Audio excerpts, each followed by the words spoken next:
Welcome to the Engerati studio. We're located at European Utility Week. I'm Denise from Engerati, and in the studio with us we have Marco from Ericsson. Thank you so much for joining us. Thank you. How's the event so far? How do you find it? Very good as usual. I mean, this is it's not the first participation to the European Utility Week. I was also last year in Amsterdam, and it was really a very good experience in how you can interact with, let me say, other partners, customers. Also, it's the kind of discussion you can have because it's a kind of very stimulating environment. Yeah. So it's not only in the conference but also in the exhibit area. I'm very useful. I mean, and I hope it's also very useful for our customer. Good, I'm sure it is. We were talking earlier about the utility of the future. What is your company's vision of this? Well, I mean, one thing that we believe, and it's also the very reason why we are strongly interested in supporting the utility industry, is that as Ericsson we have the concept about the network society. Network society is very simple as a concept. It's everything that will get some kind of benefits to be connected will be connected. And it's easy to relate this concept with what is happening in the utility industry. I mean, everybody's talking about smart metering, smart grid. At the end of the day, it's connecting things. Obviously, it's not connecting things for the sake of connecting things, but it's also about extracting value about these devices for two main reasons. One, how they can drive efficiency, and how can it enhance my engagement with the customer.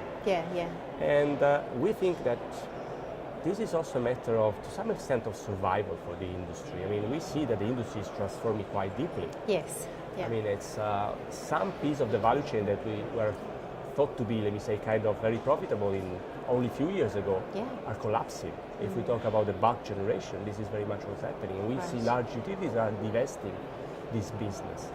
And this relates with the fact that utilities are now convinced that something will going to change. And if they are not coping with this transformation, so to be an active player in this transformation, they will probably, I don't know, or disappear, where they lose value in our, let me say, in our society. And so we see the utilities strongly transforming, maybe not in the way that the telecom industry has been transforming in the past, not necessarily, but it's also a transformation that is similar to what's happening also in other industries.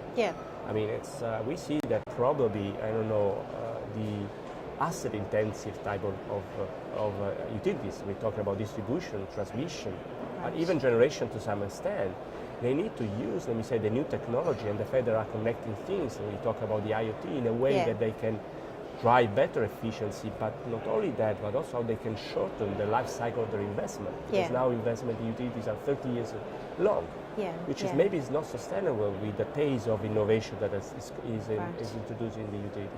And then if we look on the, let me say, more on the customer side, is try to understand if utilities will be the same in 20 years. And if they don't change, basically, if they are not going to provide value to their customer, which is not only delivering electricity, which is very much a commodity, they need to reinvent themselves. So we see a disruptive type of changes in utilities in a time frame that probably will not happen tomorrow, because I mean, we know the utility industry is very slow moving to some extent, but I think that the utility industry in the next 10, 20 years will be much different from the one that we see today. For sure. And I think it's not important the direction that the industry is going to take, but it's important how we can enable the industry to cope with this transformation, to the better position to, let me say, to understand how innovation is driving their opportunity, but also their interaction with the many stakeholders they have. And as Ericsson, I think that connecting and enabling the information is one of the main, let me say, drivers that are going to sustain the transformation. I just wanted to ask you, I mean, I think you have touched on it a bit, but you know, what should utilities be prioritizing, and how is Ericsson helping them to do that, you know, to make these changes? I mean, it's, to some extent, it's quite simple to answer, because, I mean, utilities are driven by, I believe, two different type of context. One is that it very much depends with the regulation. Depends on the regulation in which the market is asking to them. We are talking about distribution company, for instance, and very much what they're asking to us is that how can I recover the investment in a short period of time? Right. Okay. So it's about the total cost of ownership. And so how we can enable utilities to deploy solutions that are highly capex intensive to some extent, and how they can get, let me say, the return on investment from this very large deployment in a short period of time. And this is where we're trying to focus, because when we talk about, let me say, smart metering type of implementation, we try to engage the customer in a way and say, okay, let's investigate all the potential opportunities that you can drive for smart metering, starting from the communication infrastructure. So communication infrastructure that can support not only electricity smart metering, but also multi-commodity, water, gas, heating.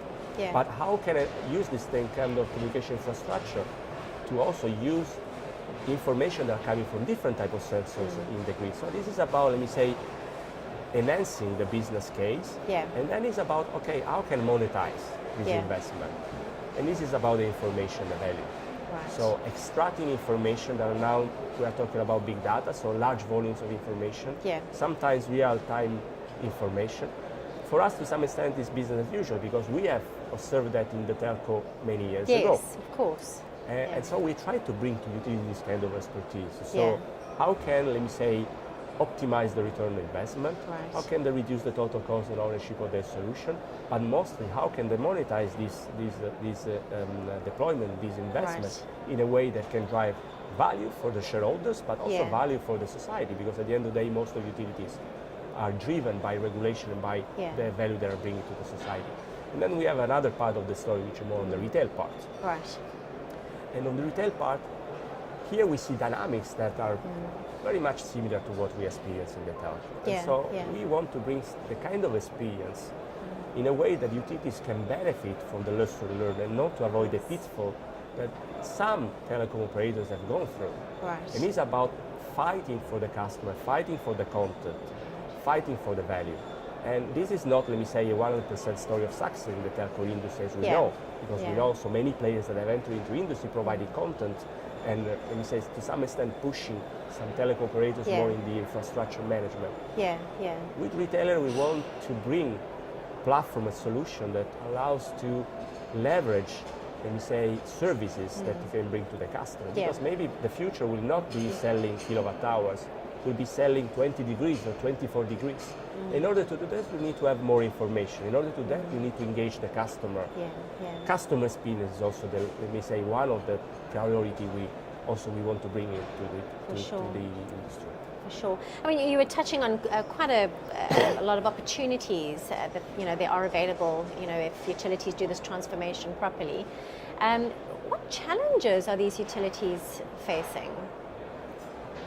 I think there are a lot of challenges, because they are entering a space that very much is uncharted for them. It's a lot of risk, isn't it? It seems to be a lot more risk involved. There is a lot of risk, because, I mean, especially utilities, it's one thing, and one main challenge is about the skills and capability. And here the answer is not that necessarily utilities need to bring on board those kind of skills and capability. We are in say, of a kind of a Uberized type of society. It's about using the capability on demand. So it's also adopting different type of business model.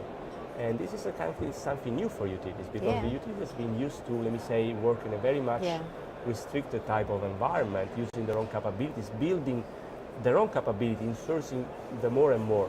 Now the world is so differentiated and so diverse and so challenges that need to change this kind of paradigm.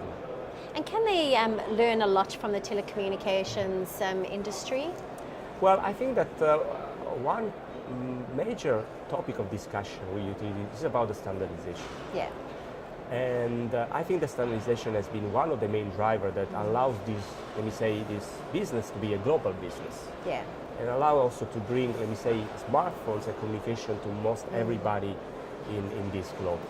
And when we talk about standards, this is something that utilities need very much.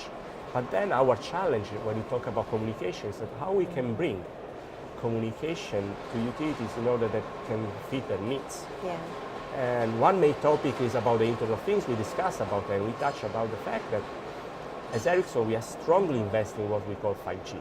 So 5G is probably the answer to all utilities needs, because it's not only an evolution of technology with more bandwidth and low latencies, but it's also integrate different type of access technology that can cope with different type of needs from the utility side. But we know the 5G, we are experimented that, is coming 5-10 years. So now what we want to make available to our customer is how they can benefit for 4G from LTE, for instance. And LTE is a technology that utilities are discovering more and more, let me say, consistent with the evolution process. Because, I mean, if we talk about, let me say, using public networks, as LTE, we are strongly being involved in also delivering all the 3GP progress into our network, which means also, for instance, the simple thing is about the quality of service. Managing the quality of services is also relates with optimizing the traffic when it's needed by energy company in a case of high traffic in this particular node. So we have developed solution that allows the utility to have priority on the grid, so a very mission critical type of application. And then what we are working on is also to deploy private network for utilities on 4G. And this is also maybe a sensible topic because it affects also with the regulation. In some countries, some regulators, they are pushing for giving the utilities dedicated spectrum for the 4G, because they realize that 4G in terms of smart grid is a very useful technology and it's already here. But we are not limiting ourselves to LTE, also we are improving also the older GSM and GPRS type of technology. And for instance, in introducing also the quality of service with GSM, which was kind of something that was unbelievable and not possible a few years ago. So we are working on different levels. So we are talking about the installed base, the very large installed base on bar meter with GPRS. We're working to optimize the network. But we are working also to enable the smart grid that requires low latency. And the only, let me say, technology, public technology available is LTE. And we strongly believe in LTE as a technology that can support, let me say, the transformation of the industry in the smart grid. Of course. All right. My last question to you. What is your final advice to utilities? If you could give them a good piece of advice, what would it be? I mean, I know that probably something that is a bit unusual, but I believe that sometimes, I mean, utilities, they need to understand how they can fail. Because, I mean, the innovation that we are seeing in every industry is so fast that you cannot, let me say, introduce a project and pilot a project for years. Because that will not solve your problem. So you need to give yourself the chance to fail. And that's very much also relies to giving a technology to the utilities that allow them to experiment easily, to don't have, let me say, huge cost in order to develop and introduce new services, but also to shorten the time to market. So utilities cannot afford to bring new services and new innovation in 10, 20 years. I mean, the industry is progressing so fast that we need to find something different. Oh yes, it is. It certainly is. Well, thank you so much for joining us in the studio. I hope that the rest of the event goes really well for Ericsson and that you thoroughly enjoy it. And to our viewers, thank you so much for joining us. There are other interviews that you can have a look at on our website. Thank you.